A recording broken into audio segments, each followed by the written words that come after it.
It's been an exciting start to a new season, right? Every year it comes a lot quicker than you think. And, I can tell you, I've really enjoyed coaching a new group. Of course, you're going to look at the court sometimes and be like, oh, where's KD or where's Hannah or, where's Sienna? But, that's all stuff that I think just makes me really proud of where our program has grown and where we've come from, and just reminding our current team of the new goals, the expectations that we have here, what our culture is. And I think that's what we've been most focused on this year, is just making sure that we're doing things the Columbia women's basketball way, and also allowing space for that to look different.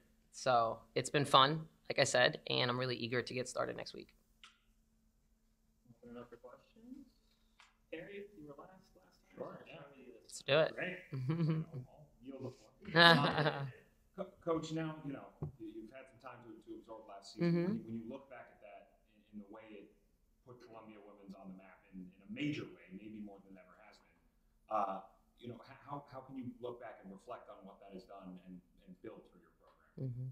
Well, it's raised the bar, right? And, one way I like to look at it is, there was the floor that we had that was here, and the floor rose, and now the ceiling is rising with that. And that's what this team has to understand, is that it's not about trying to repeat something that happened or be that team. Like we made that really clear early on, but it's about, okay, we're in a different spot right now.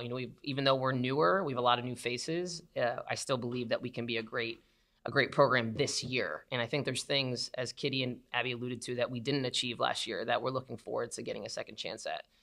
So I think where we're at, it's been amazing to see the growth of the program, but I know there's a lot more to go for us, and I think we're going to peel back those layers this year. As you look at your team, I know obviously it's early, but we are 5 days away from the start of the season. Do you see a team that can do what last year's team did and more, and reach those goals with 8 new faces on it? I do. I really believe in this group. I believe in my staff tremendously. I have a great group of people around me that are totally bought in. I have my top assistant, our associate head coach, Tyler Cordell's been with me, and this is year 12 together.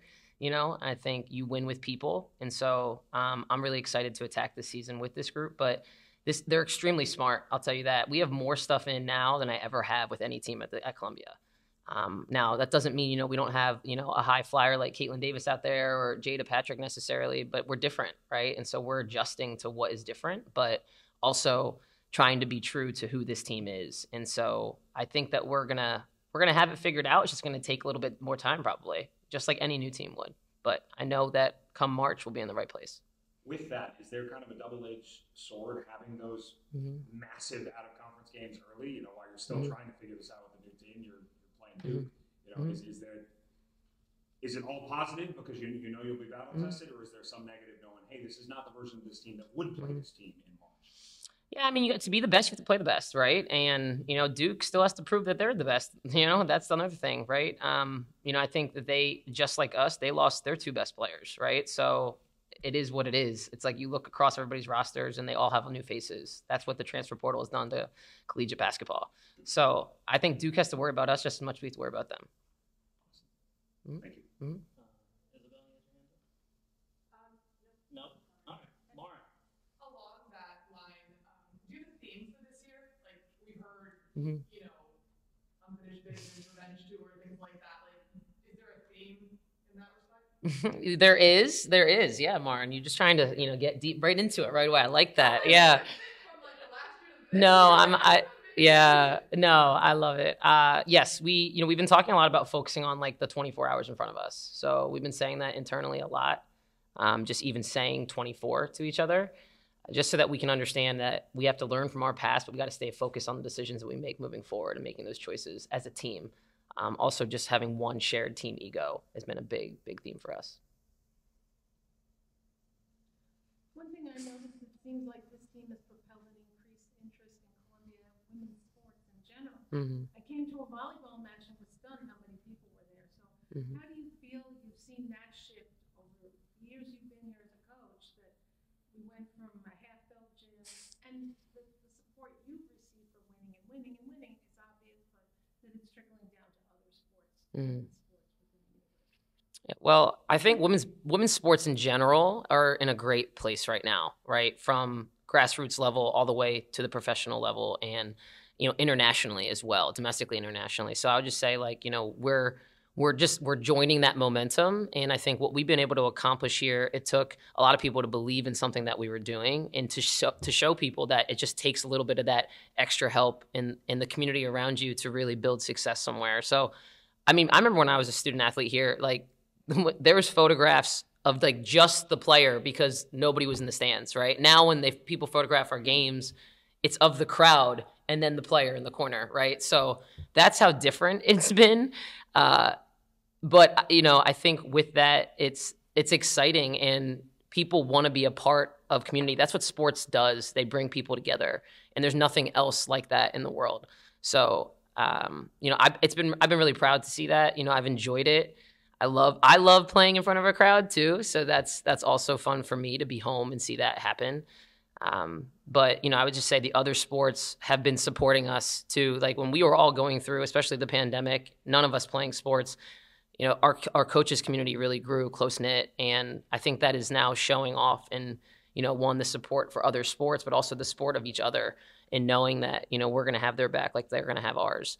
So it's been great to see. You know, I think sports in Columbia, it's becoming a thing, right? It hasn't always been a thing, especially women's sports. It's nice.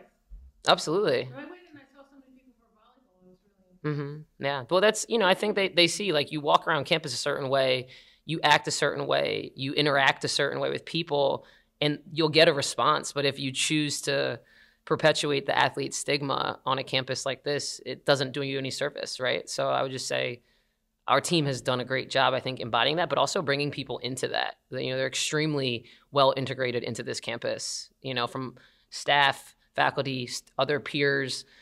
They have tons of friends. Like, I love that. That's what we want our team to look like. Yeah, so, Coach, you talked a little bit about losing KD and Jada this season. You know, really two important players on the defensive end. What kind of defensive adjustments will the team have to make this season, you know, continue to be successful?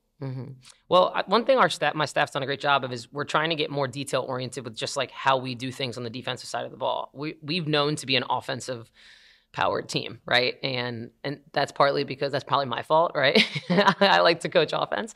But this past offseason, we spent a tremendous amount of time digging into details, how we can clean up our language, studying some of the best defensive teams in the country, men's and women's, and really making those adjustments early. So I do think we're communicating at a great level right now. We're extremely versatile. We have great size, 1 through 5. So it's just going to look a little different. You know, we just don't need as many like superhero plays. That's what we just have to do all 5 defending better as a unit. And kind of going back to the question I asked Abby at the end, you know, having this like season tickets are sold out there right now. You know, having this increased presence, what does that really mean to you for the programming, for like longevity? Well, when I came here, right, and as crazy as I probably sound at 30 years old, when I got this job, I said that I wanted to build a program that would have sustained success, and not just winning and losing, but championship culture. And that's what you're seeing now, right? We're seeing something that there's excitement around. I mean, we had an open practice and there was almost 200 people here, and they don't even know the people on the team, but they just want to be a part of it, right? So, I mean, it's been a lot of fun to see that, you know, develop and evolve. And I'm excited for this new group of people to get to know our community better, because I think they're going to really love them. Hey, Coach. You talked about raising the bar and having that championship culture. But, you know, making that unprecedented run in the finals. And, you know, when we talked to Kansas, having that environment, we talked about how, you know, there's really nothing like it in basketball. In the context of this new season, when you have such a new roster and so many different faces, how do you get these people up to speed and kind of convey that sense of urgency, that sense of that high standard that you have to people who really haven't experienced something like that?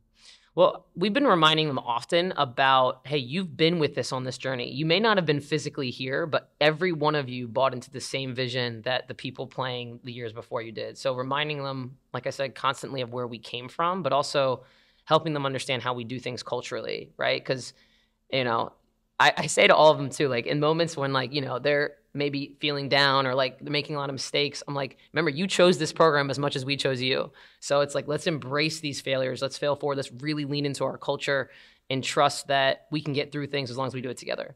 So, you know, I think again, reminding them of where they've been. Also, we've been integrating our team back in slowly. You know, they all came back and got the rings, and they've gotten some experience with them. They've been great job mentoring them, you know, from the sidelines.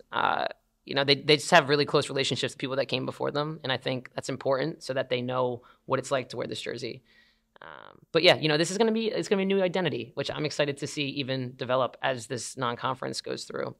Yeah, and if you could, you know, really quickly kind of sum up that identity, maybe speak about how, I don't know, how you can, you know, manage to stay hungry and still searching for that high level. Yeah. Well, you know, one thing we talked a lot about is when it's so many new people, not playing to not mess up, right? It's like playing to win. And when you're learning so much, the wheels are turning. And as we all know, when the wheels turn, you stop doing, you start thinking too much, right? So we're just trying to find that balance as we learn how we still compete, how we celebrate, what's a good decision, not just a good outcome. So all of that is sort of in the works right now. But in terms of identity alone, you know, we're going to be still a very fast and up-tempo team, extremely versatile. But I also want people to notice, like, they have to kill us to go through us, right? Like, so defensively, we're going to really get after it. We're going to change up defenses a lot more this year. We were almost strictly a man-to-man team until that postseason run. So this year, we're just going to be mixing it up a little bit more on the defensive side.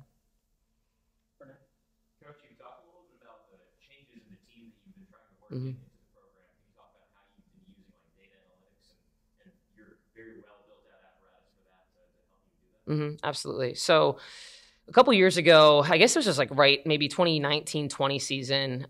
We have a lot of graduate programs here. You know, Columbia University is much bigger than the Columbia College, right? And so we have a lot of extra help and hands on deck. We have been able to hire 2 positions, one for video and analytics and one that's a program development person on our team. So with that, we've been able to oversee teams of managers, graduate managers that essentially help our program in a number of ways, which is data analytics is a big priority for us. For us, we do a lot of things with, you know, possession quality, not just like points per possession or more so rating, again, the decisions that we're making, the kinds of shots we're taking to help our team understand shot selection, generally speaking. We've also used analytics for lineup data, right? I can even touch on like how that's helped us last season, you know, knowing when to make sure Caitlin sits so that she can get a breather, right? Like just looking at data over time, making sure we know when Abby should sit, right? So that we can have her maximizing her offensive production at the right times in the game. Just different combinations, 2-player combinations, 3-player combinations, who's working well, who's not, which forwards play best together. So we've been leaning into a number of things. And then also, I would just say, you might want to hit it and then hit it again. Yeah. I would say that we do a lot with, we call them edge stats. So a lot of plays, yes, including box score stats, but other things that go into winning. So we chart that after every game, during every practice. That's what our data team does every day. So we lean very heavily into the statistics and the analytics to make decisions. When you've got a group of players that have been around for a while, you've got a long tracking of their data on all these different metrics. But when you have a bunch of folks that are new, how are you dealing with that? Are you finding that what you learned with players that are no longer here are those same learnings applicable to the new folks? Like anything, I think you have to look at past data to make decisions. But with a new group, that's why practice has been so valuable. We chart like literally everything that we do in practice. And even last year, we didn't do that as much. Like there would be certain days that I was like, hey, we're going to focus on this today. Or like, let's just really make sure we're looking at that live segment. But every drill we do, from the moment we step on the court, even the off the court stuff, we're like watching all of that stuff from a cultural standpoint and also from a performance standpoint. So we've been trying to like play catch up a little bit, but also how are we using players like we did in the past, right? So is a Cecilia Collins playing a little bit like Caitlin Davis? Okay, what set her up for success? How can we make Cecilia a great player here in our system? Makes sense. And then 2 pieces here for Abby after dealing with her Team USA experience. From a personal standpoint and from a data standpoint, are you seeing any big differences? That's a good question. Yeah, so I would say personally, she's just a more mature, level-headed, like human being, right? I think I'm very proud of her because she has done such a tremendous job at just doing what the team needs. She's in a very different role. As much as like it seems like she had this very large role in our team, that we had like leadership by committee, and we just had so many dominant personalities with 7 seniors, right? And this year, it's her. Like the team goes as she goes, and I think that's something she's had to learn how to embrace that. because she's not the kid that loves the spotlight. Even though when she's shooting and holding her follow through, you're like, dang, that kid, she likes the moment. But that's very different than the day-to-day stuff, right?